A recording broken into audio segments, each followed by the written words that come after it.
Foot पाउण दी कोशिश होनी पर आपां ने फटना नहीं। जबर जुल्म ते धक्का होऊ आपां पिछे हटना नहीं। हो जालम कंबू बई जालम कंबू जदों यकारे छड्डू गिणती लखां दी। आजो तकड़े होके लड़िए यार लड़ाई हक्कां दी। ओ दसम पिता दे वार सहाय असी जा करना जा मरना है। वर्दी अग विच खड़न वालियां पानियां तो की डरना है। हो रामे जैनपुरी जग देखू ताकत किरती हत्थां दी।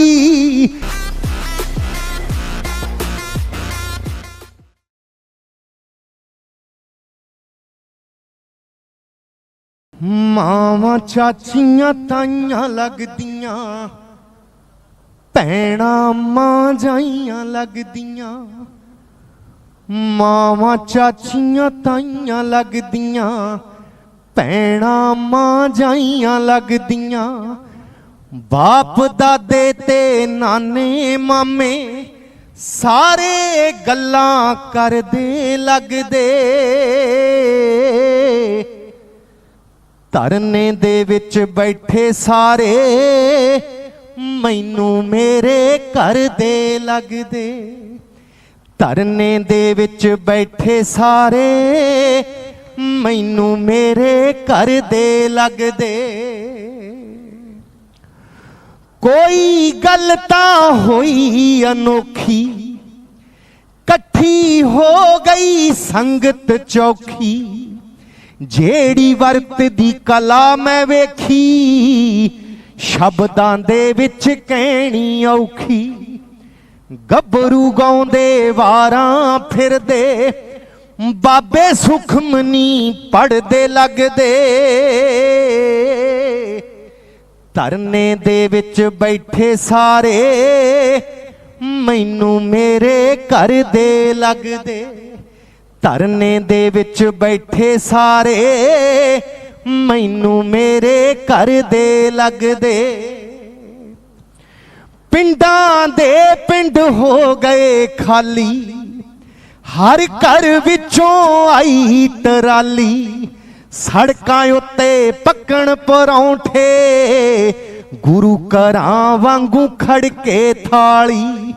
रणजीत नागरे रणजीत नगारे हुण राइटर भी कम दियां गल्लां कढ़दे लगदे।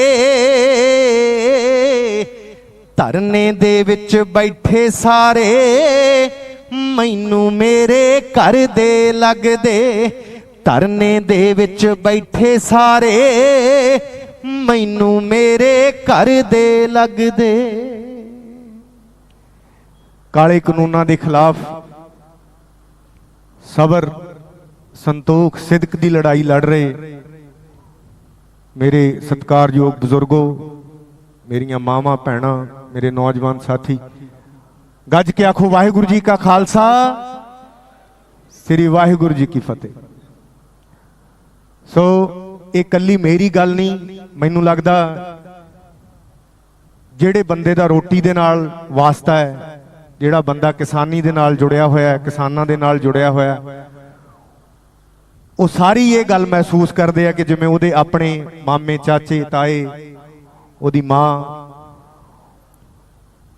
ਉਹਦੇ ਬਜ਼ੁਰਗ ਇੱਥੇ ਬੈਠੇ ਆ। ਔਰ ਤੁਹਾਡਾ ਦਰਦ ਹਰ ਪੰਜਾਬੀ, ਚਾਹੇ ਉਹ ਇੰਡੀਆ ਦੇ ਵਿੱਚ ਬੈਠਾ ਹੈ, ਚਾਹੇ ਉਹ ਦੁਨੀਆ ਦੇ ਕਿਸੇ ਕੋਨੇ 'ਚ ਬੈਠਾ, ਔਰ ਉਹ ਤੁਹਾਡਾ ਦਰਦ ਮਹਿਸੂਸ ਕਰਦਾ। और हर बंदा यही अरदास यही दुआ करदा कि छेती ये सरकार अपनी नींद दे विचों जागे और साडे जिहड़े बुजुर्ग, साडियां मावां, साडियां भैणां इस हालत दे विच इत्थे सड़कां दे उपर बैठे है, वो सुखी सांदी अपने घर ही जाण। पर ये सरकार इन्नी बोली हो चुकी है, इन्नी ढीठ हो चुकी है, जिहड़ी अपने लोगों नूं इन्ना अणगौलिया कर रही है। पर ये बहुत ही देर जदों परमात्मा के घर तक फूक जाती है ना, आम किरतियां दी, किसानां दी, जिहड़ा बंदा ਮਿੱਟੀ ਦੇ ਨਾਲ ਜੁੜਿਆ ਹੈ। ਔਰ ਕੋਈ ਵੀ ਜਦੋਂ ਬੀਜ ਕਿਸਾਨ ਬੀਜਦਾ ਤਾਂ ਉਹ ਉੱਪਰ ਵਾਲੇ ਤੇ ਛੱਡ ਦਿੰਦਾ, ਉਹਦਾ ਬੀਜਣਾ ਉਹਦੇ ਹੱਥ 'ਚ ਆ, ਬਾਕੀ ਪਰਮਾਤਮਾ ਦੇ ਵੱਸ 'ਚ ਹੁੰਦਾ। ਉਹਦਾ ਪੁੰਗਰਨਾ, ਉਹਦਾ ਵੱਡਾ ਹੋਣਾ, ਉਹਨੂੰ ਫਲ ਲੱਗਣਾ, ਉਹਨੂੰ ਸਿੱਟਾ ਆਉਣਾ। ਸੋ ਇੰਨੇ ਕਿਰਤ ਕਰਨ ਵਾਲੇ ਲੋਕ, ਪਰਮਾਤਮਾ ਦੇ ਉੱਤੇ ਯਕੀਨ ਕਰਨ ਵਾਲੇ ਲੋਕ, ਜਿਨ੍ਹਾਂ ਨੂੰ ਇਹਨਾਂ ਸਰਕਾਰਾਂ ਨੇ ਇਹਨਾਂ ਹਾਲਾਤਾਂ ਦੇ ਉੱਪਰ ਲਿਆ ਕੇ ਖੜਾ ਕਰਤਾ।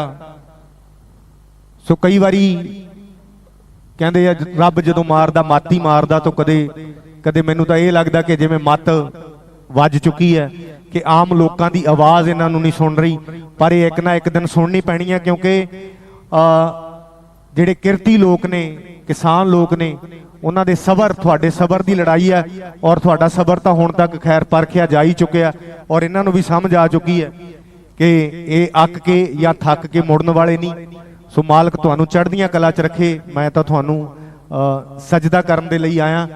ਸਮੇਂ ਸਮੇਂ ਤੇ ਦਿਲ ਕਰਦਾ ਤੁਹਾਡੇ ਦਰਸ਼ਨ ਕਰੀਏ, ਕਿਉਂਕਿ ਤੁਸੀਂ ਰੱਬੀ ਲੋਕ ਹੋ, ਰੱਬ ਰੂਪ ਲੋਕ ਹੋ। ਔਰ ਇੱਕ ਸਕੂਨ ਮਿਲਦਾ ਇਸ ਧਰਨੇ ਦੇ ਵਿੱਚ ਆ ਕੇ। ਔਰ ਜਿੰਨੇ ਵੀ ਲੋਕ ਚਾਹੇ ਮੇਰੇ ਨਾਲ ਜੁੜੇ ਹੋਏ ਆ ਦੇਸ਼ ਵਿਦੇਸ਼ਾਂ ਤੋਂ, ਉਹ ਹਮੇਸ਼ਾ ਹੀ ਜਦੋਂ ਵੀ ਮੈਨੂੰ ਕੋਈ ਫੋਨ ਕਾਲ ਕਰਦੇ ਆ ਤਾਂ ਪਹਿਲੀ ਗੱਲ ਉਹਨਾਂ ਦਾ ਸਵਾਲ ਹੀ ਇਹ ਹੁੰਦਾ, ਜੀ ਕਦੋਂ ਗਏ ਸੀ ਔਰ ਕੀ ਹਾਲ ਚਾਲ ਆ ਧਰਨੇ ਦਾ। ਔਰ ਤੁਸੀਂ ਇਸੇ ਤਰ੍ਹਾਂ ਚੜ੍ਹਦੀਆਂ ਕਲਾ 'ਚ ਰਹੋ, ਇਹੀ ਮੈਂ ਦੁਆਵਾਂ ਮੰਗਦਾ। ਬੜੇ ਉਤਰਾ ਚੜਾ ਹੁਣ ਤੱਕ ਇਸ ਮੋਰਚੇ ਨੇ ਦੇਖੇ ਆ, ਔਰ ਹਲੇ ਹੋਰ ਪਤਾ ਨਹੀਂ ਕਿੰਨੇ ਦੇਖਣੇ ਆ। ਔਰ ਕਿੰਨੀਆਂ ਨੀਚ ਹਰਕਤਾਂ ਤੇ ਕਈ ਵਾਰੀ ਇਹ ਸਰਕਾਰਾਂ ਉੱਤਰ ਆਉਂਦੀਆਂ। ਜਿਵੇਂ ਪਿੱਛੇ ਜੇ ਥੋੜੇ ਦਿਨ ਪਹਿਲਾਂ ਹੀ ਜਿਹੜੇ ਸਾਡੇ ਟੈਂਟ ਜਿਹੜੇ ਹੁਣ ਬਣਾਏ ਗਏ ਆ, ਉਹਨਾਂ ਨੂੰ ਅੱਗਾਂ ਲਾਉਣ ਦੀ ਖਬਰ ਆਈ ਸੀ। ਕਦੇ ਉਹਦੇ ਤੋਂ ਪਹਿਲਾਂ ਇੱਥੇ ਜੋ ਇੱਟਾਂ ਮਰਵਾਈਆਂ ਗਈਆਂ ਪਿਛਲੇ ਪਾਸੇ, ਜਾਂ ਹਰ ਤਰੀਕੇ ਦੇ ਨਾਲ ਬਦਨਾਮ ਕਰਕੇ, ਡਰਾ ਕੇ ਲੋਕਾਂ ਨੂੰ ਇੱਥੋਂ ਉਠਾਉਣ ਦੀ ਕੋਸ਼ਿਸ਼ ਕੀਤੀ ਗਈ। ਔਰ ਕਦੇ ਹਿੰਦੂ ਸਿੱਖਾਂ ਦਾ, ਮੁਸਲਮਾਨਾਂ ਦਾ ਪੱਤਾ ਚੱਲਿਆ ਗਿਆ। ਪਰ ਇਸ ਮੋਰਚੇ ਨੇ ਇਹ ਸਾਰੀਆਂ ਇਹਨਾਂ ਦੇ ਪੱਤੇ ਜਿਹੜੇ ਉਹ ਫੇਲ ਕੀਤੇ, ਔਰ ਤੁਹਾਡੀ ਜਿੱਤ ਇਹਦੇ ਵਿੱਚ ਹੋਈ ਹੈ।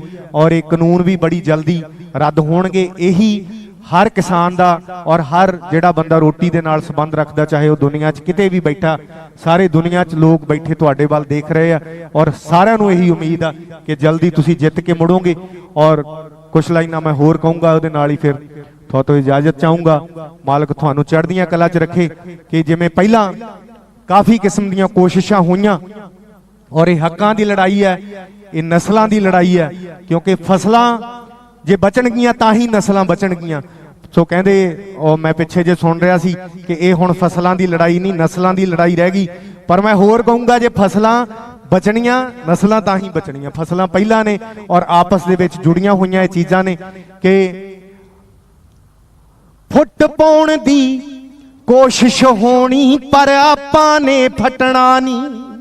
ਉਹ ਜ਼ਬਰ ਜ਼ੁਲਮ ਤੇ ਧੱਕਾ ਹੋਊ, ਆਪਾਂ ਪਿੱਛੇ ਹਟਣਾ ਨਹੀਂ।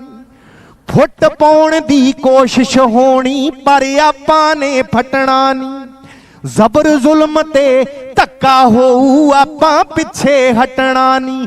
ਹੋ ਜ਼ਾਲਮ ਕੰਬੂ ਬਈ ਜ਼ਾਲਮ ਕੰਬੂ, ਜਦੋਂ ਯਕਾਰੇ ਛੱਡੂ ਗਿਣਤੀ ਲੱਖਾਂ ਦੀ। ਆਜੋ ਤਕੜੇ ਹੋ ਕੇ ਲੜੀਏ ਯਾਰ ਲੜਾਈ ਹੱਕਾਂ ਦੀ। ਆਜੋ ਤਕੜੇ ਹੋ ਕੇ ਲੜੀਏ ਯਾਰ ਲੜਾਈ ਹੱਕਾਂ ਦੀ।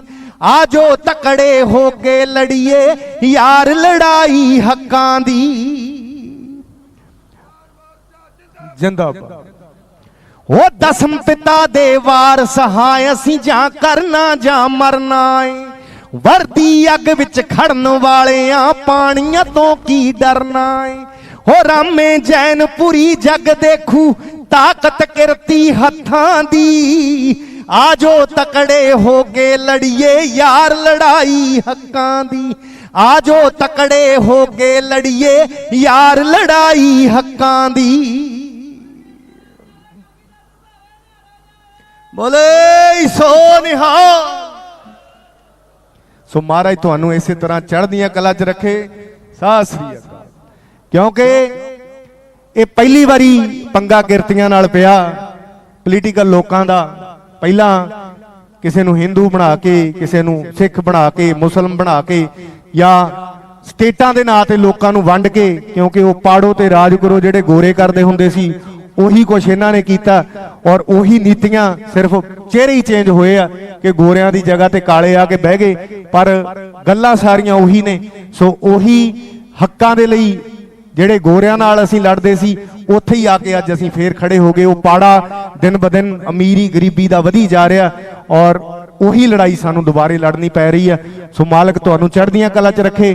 ਤੁਸੀਂ ਸੱਚੀ ਨੀਅਤ ਦੇ ਨਾਲ ਬਹੁਤ ਵੱਡਾ ਕੰਮ ਕਰ ਰਹੇ ਹੋ, ਔਰ ਸੱਚੇ ਲੋਕਾਂ ਨੂੰ ਹਰਾਉਣ ਵਾਲਾ ਦੁਨੀਆ 'ਚ ਕੋਈ ਪੈਦਾ ਨਹੀਂ ਹੋਇਆ। ਇਹ ਮੈਂ ਆਪਣਾ ਯਕੀਨ ਆ, ਮੇਰੇ ਮਨ ਤੇ ਜਿਹੜੇ ਸੱਚੇ ਲੋਕ ਹੁੰਦੇ ਆ ਉਹ ਜ਼ਿੰਦਗੀ 'ਚ ਹਮੇਸ਼ਾ ਜਿੱਤਦੇ ਆ, ਔਰ ਕਿਰਤੀਆਂ ਤੋਂ, ਕਿਸਾਨਾਂ ਤੋਂ ਸੱਚਾ ਦੁਨੀਆ 'ਚ ਕੋਈ ਨਹੀਂ, ਇਹ ਮੇਰਾ ਮੰਨਣਾ ਹੈ। ਸੋ ਮਾਲਕ ਤੁਹਾਨੂੰ ਹਰ ਖੁਸ਼ੀ ਦੇਵੇ, ਇਸੇ ਤਰ੍ਹਾਂ ਚੜ੍ਹਦੀਆਂ ਕਲਾਂ 'ਚ ਰਹੋ, ਇਹੀ ਮੇਰੀ ਦੁਆ। और किसान मजदूर एकता जिंदाबाद। बोले सो निहाल।